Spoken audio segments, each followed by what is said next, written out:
We do not belong to the past dawns, but to the noons of the future.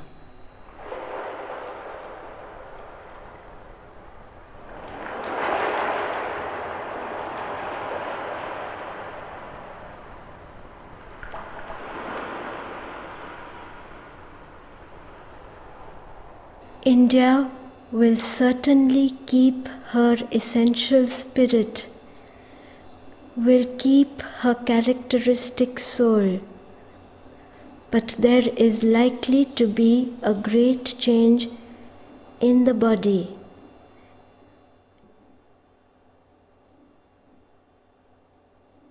Her characteristic soul?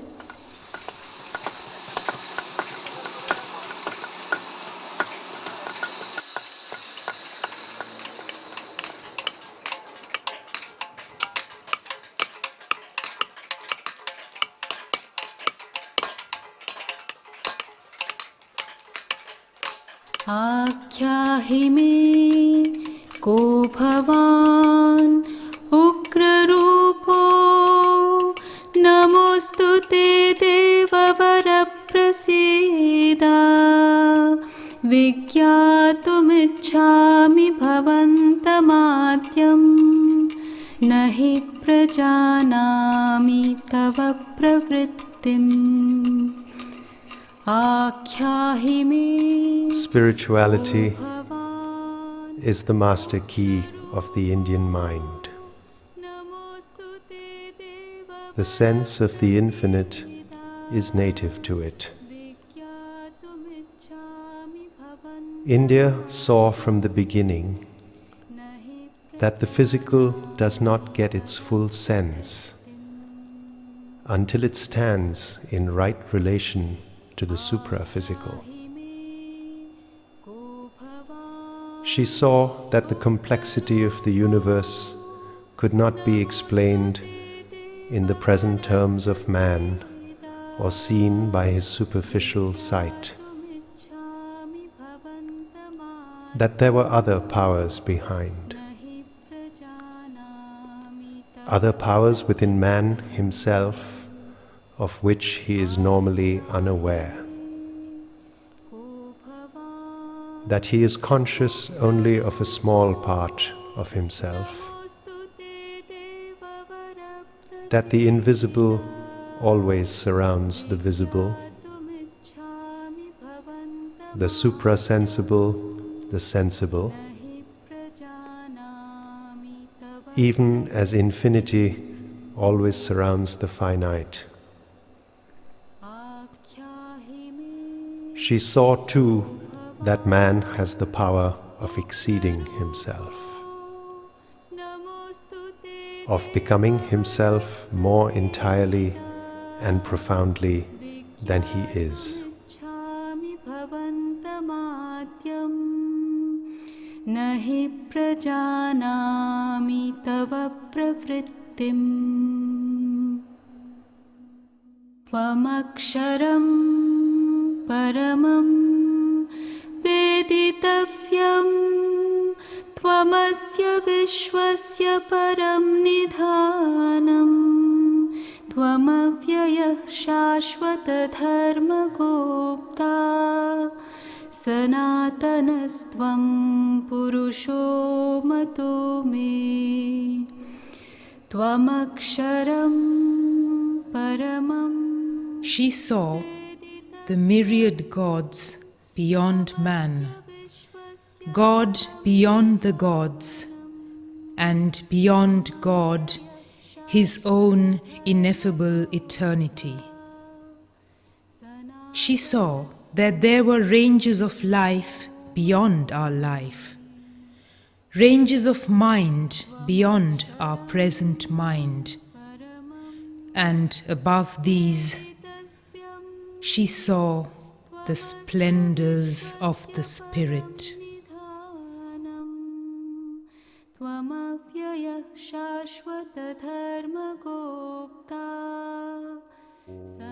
Then, with that calm audacity of her intuition, which knew no fear or littleness, and shrank from no act, whether of spiritual or intellectual, ethical or vital courage.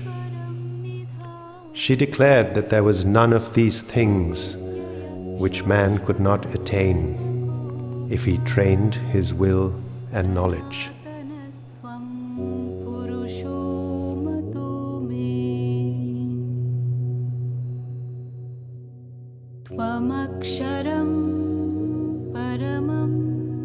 He could conquer these ranges of mind, become the spirit, become a god, become one with God, become the ineffable Brahman. And with the logical practicality and sense of science and organized method which distinguished her mentality, she set forth immediately to find out the way. Tvamasya vishwasya param nidhanam Tvamavyaya shashvata dharma gopta Sanatanastvam purusho mato me.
Spirituality is indeed the master key of the Indian mind, but that was not and could not be her whole mentality.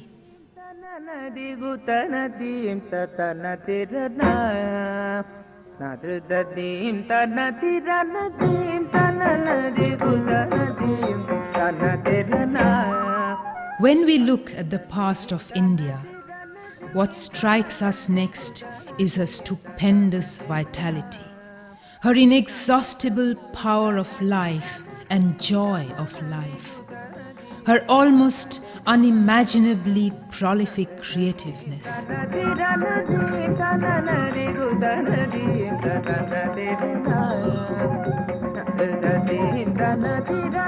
For 3,000 years at least, it is indeed much longer, she has been creating abundantly and incessantly, lavishly, with an inexhaustible many-sidedness, republics and kingdoms and empires, philosophies and cosmogonies and sciences and creeds, and arts and poems and all kinds of monuments, palaces and temples and public works, communities and societies and religious orders, laws and codes and rituals, physical sciences, psychic sciences, systems of yoga, systems of politics and administration, arts spiritual, arts worldly, trades, industries, fine crafts. The list is endless. And in each item there is almost a plethora of activity. She creates and is not satisfied and is not tired. She will not have an end of it, seems hardly to need a space for rest, a time for inertia and lying fallow.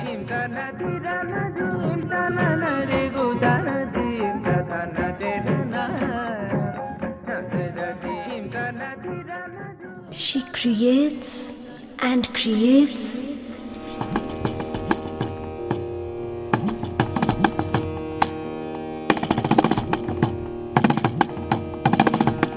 European critics complain that in her ancient architecture, sculpture and art, there is no reticence, no holding back of riches, no blank spaces, that she labors to fill every rift with awe, occupy every inch with plenty.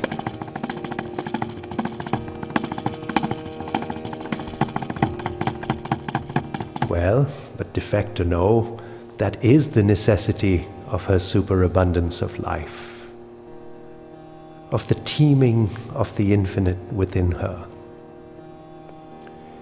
She lavishes her riches because she must. As the infinite fills every inch of space with the stirring of life and energy, because it is the infinite.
India of the ages is not dead. All that was in India's past is still dormant. It is not destroyed. It is waiting there to assume new forms.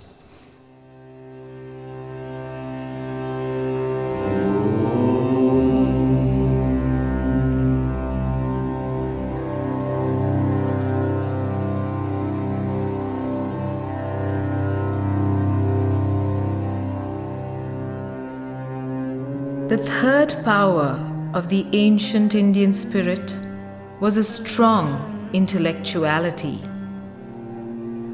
at once austere and rich, robust and minute, powerful and delicate, massive in principle and curious in detail. Its chief impulse was that of order and arrangement, but an order founded upon a seeking for the inner law and truth of things, and having in view always the possibility of conscientious practice. India has been preeminently the land of the dharma and the shastra. She searched for the inner truth and law of each human or cosmic activity, its dharma. That found, she labored to cast into elaborate form and detailed law of arrangement its application in fact and rule of life.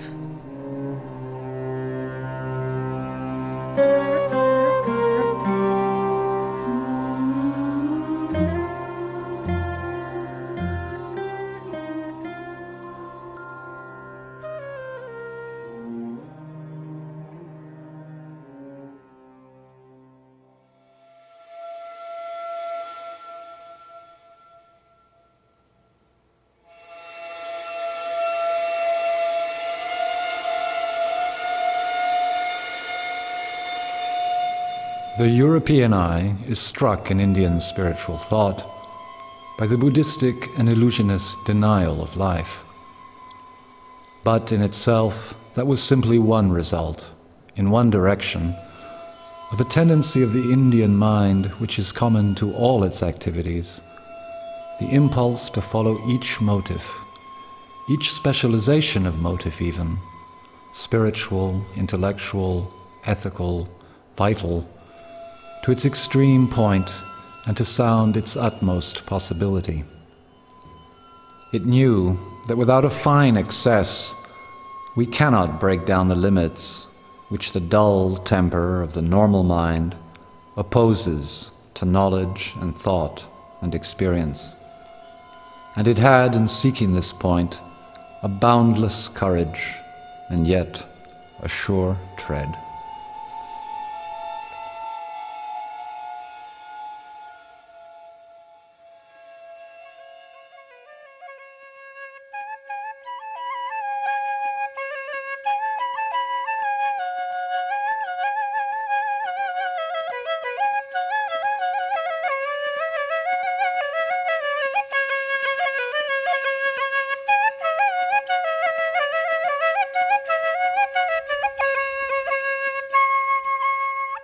Yet it is notable that this pursuit of the most opposite extremes never resulted in disorder.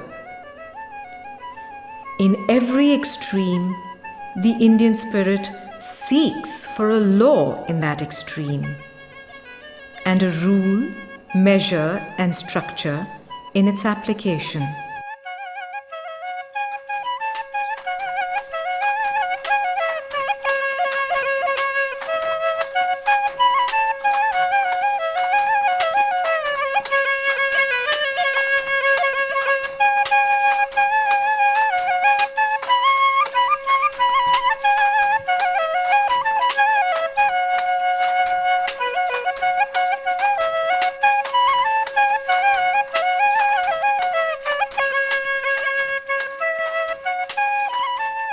Besides, this sounding of extremes is balanced by a still more ingrained characteristic, the synthetical tendency, so that having pushed each motive to its farthest possibility, the Indian mind returns always towards some fusion of the knowledge it has gained, and to a resulting harmony and balance in action and institution.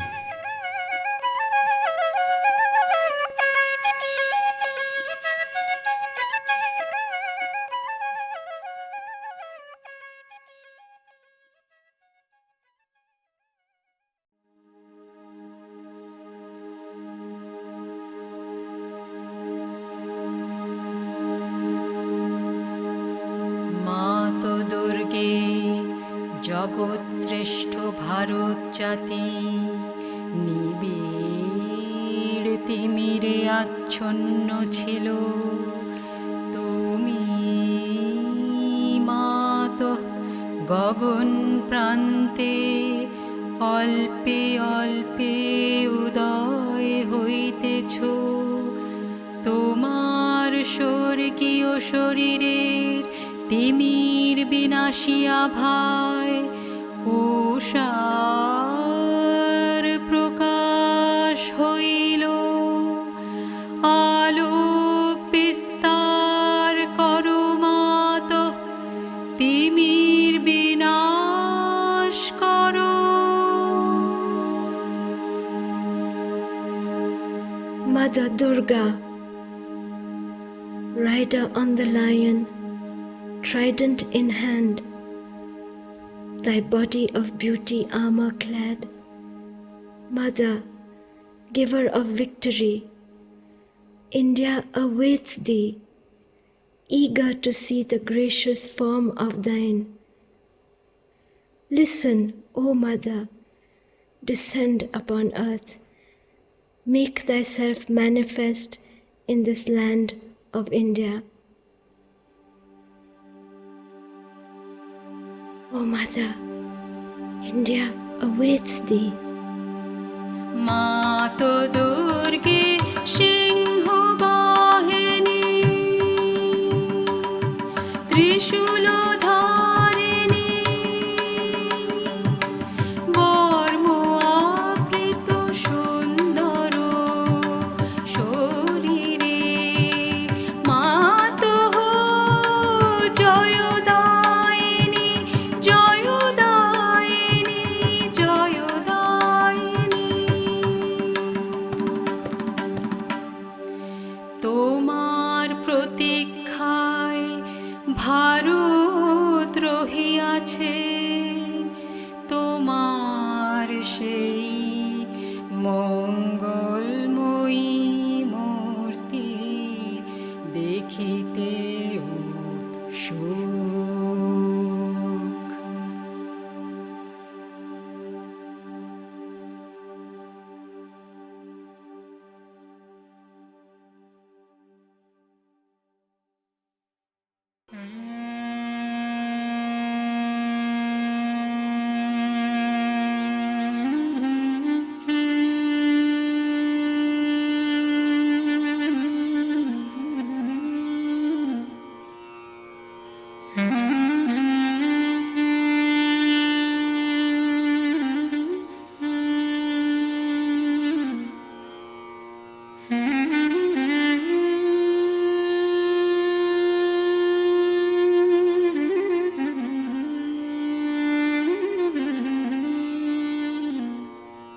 The mass of Indian action is still at the moment proceeding under the impress of the European motive and method. And because there is a spirit within us to which they are foreign, the action is poor in will, feeble in form, and ineffective in results. For it does not come from the roots of our being. Only in a few directions is there some clear light of self-knowledge. It is when a greater light prevails and becomes general that we shall be able to speak, not only in prospect but in fact, of the Renaissance of India.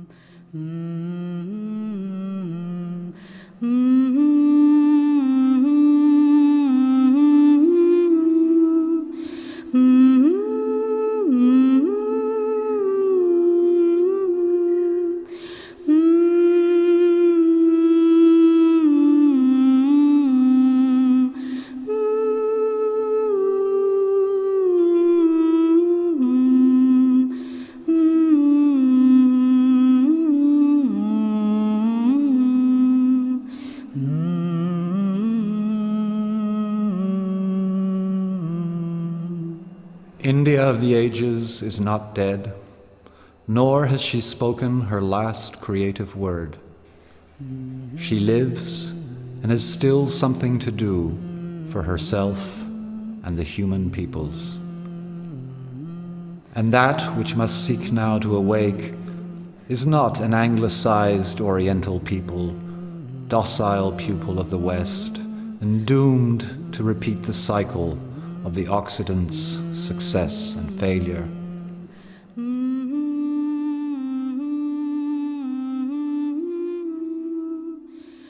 But still, the ancient, immemorable Shakti, recovering her deepest self, lifting her head higher towards the supreme source of light and strength, and turning to discover the complete meaning and a vaster form of her dharma.